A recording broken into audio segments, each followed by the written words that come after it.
Chelsea warned over Lukaku, Kane misses training, Bruce wants big names, Real want Odegaard buyback clause, and a transfer roundup all coming up in the next few minutes. As I'm your host, Matt Froelich, you are the One Footballers, and this is the Daily News.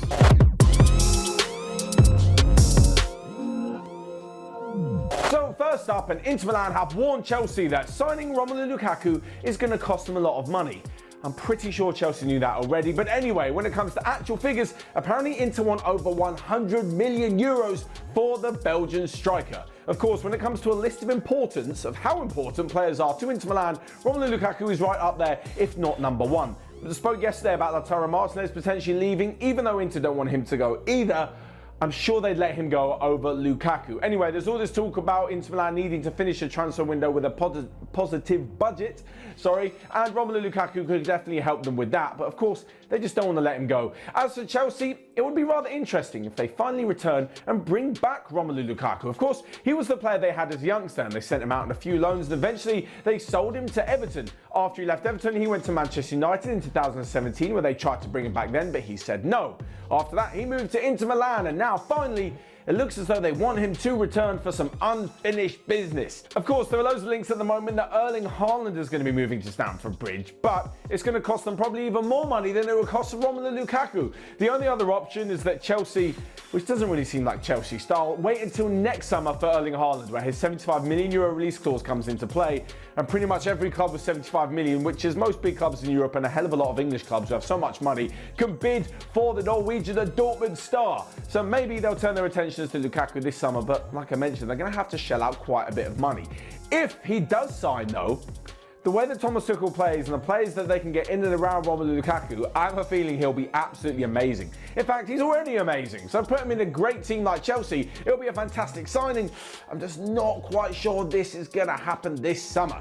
But talking of transfers that may or may not happen, we've got one that looks like it may be happening, or certainly it's moved a little bit closer, and that's bad news for Tottenham fans and great news for Manchester City fans. Of course, it's Harry Kane leaving the club. Yesterday, he was reportedly due back at Hotspur Way for training for a load of corona testing before heading out to training today, but he didn't show up. It's not really Harry Kane's style to maybe force a move, but apparently he had a gentleman's agreement last summer with Daniel Levy that he'd stay one more year and then he could leave the club this summer. And now we're here. He wants to move. It didn't materialise before the Euros, and now that he's back, it looks as though he really is pushing for that move to Manchester City. The latest reports are that Tottenham want around £160 million for him, and Manchester City are only willing to spend 120. Of course, they've already got this massive £100 million outlay to Jack Grealish in the coming days as well, so it looks like it's going to be a rather busy summer for the accountants at Manchester City, because that's quite a lot of money to deal with. Anyway, in the Harry Kane deal, there has been no official line from City, from Harry Kane's camp, or from Tottenham just yet about why he missed training. But if you look between the lines, Spurs have been spending quite a bit of money this summer. That's rather unusual for them. Maybe they're preparing for a lot of money to be coming in from, say, a big deal, selling one of their star players, Harry Kane. Already they've brought in Pierluigi Golini on a loan with an obligation to buy from Atalanta. They've brought in Brian Hill. They paid a bit of money and swapped Eric Lamela to Sevilla for the youngster. There's talk of Christian Romero coming in from Atalanta. That one looks like it could be done within the next few days or week or so.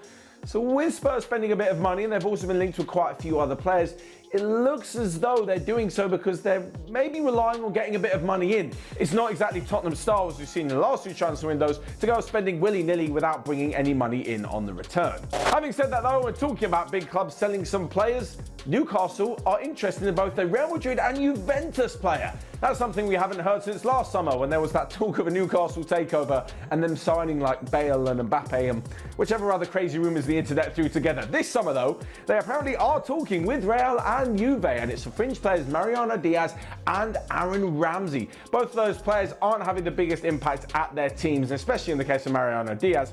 I think he scored 6 goals in the last 3 years since returning to Real. Not exactly a hot striker in form, but if he moves to Newcastle, gets regular game time and plays alongside other creative players, certainly like Alain Saint-Maximin, could actually see the best of the striker who, when he went to Lyon in that brief period in his Real Madrid career, he actually scored a hat full of goals. As with Aaron Ramsey, he's been linked with a return to the Premier League pretty much ever since he joined Juventus, and they found out that, much like his time at Arsenal, he can be great on his day, but he's just never fit enough consistently to be in the team. He was linked with a return to Arsenal as well as a move to North London rivals Tottenham. Can't see that one happening, but who knows? Maybe a move to Newcastle could be on the cards. On top of this, Steve Bruce is close to signing one player from Marseille in midfielder Boubacar Kamara for around £10 million. Next up then, and actually talking of Arsenal midfielders, Martin Odegaard, who was on loan at the club last season, could be returning to North London. That is only though if Real Madrid's demands are met. Now, he's returned to the club because yet again he's been promised a place in the first team. The same thing happened with Zinedine Zidane last season, and halfway through the year, Martin Odegaard found out that he had no place in Zinedine Zidane's plans, so he was farmed out on loan. And the same thing's happening this summer. Carlo Ancelotti's in, they've told him that he's going to be getting some first team minutes, but it still looks like the same midfield trio are going to be there, and Martin Odegaard's going to have to fight just to get some game time. It's not exactly what he wants at this point in his career, so a return to Arsenal could be on the cards, but if they want to bid anything of around 50 million, they're going to need to put in a buyback clause. This is very, very common with Spanish clubs, especially Real Madrid and Barcelona. Most of the players they send out, even on a permanent deal, there's always some sort of buyback clause inserted so they can get their hands on them again if they turn out to be an absolute superstar. That's the thing with Martin Odegaard. He needs to go out on loan. He's not going to play regularly now, but he could be good enough in the future to take over the position of Luka Modric in that Real Madrid lineup. As for Arsenal, I'm sure they'd welcome back such a brilliant creative player who really started to strut his stuff towards the end of last season. Finally then, we come to a quick round-up of the rest of the day's transfer news. And talking about Arsenal midfielders, Granit Xhaka is very close to signing a new deal with the club that will take him up to 2025. This is because he will not be moving to Roma, and because of this, Jose Mourinho has now turned his attention to Dortmund midfielder Thomas Delaney. Elsewhere, and Aston Villa had another bid rejected for Southampton midfielder James Ward-Prowse, but they are expected to go back in for the Saints captain. And lastly but not least, after a few stunning performances at the Tokyo Olympics, Wolves forward Rafa Mir is apparently on the shortlist of Barcelona and Atletico Madrid as a rather cheaper option to some of the big name stars they've been linked with this summer. That's all from me for today. Check out everything else we've got going on, and I will see you guys next time.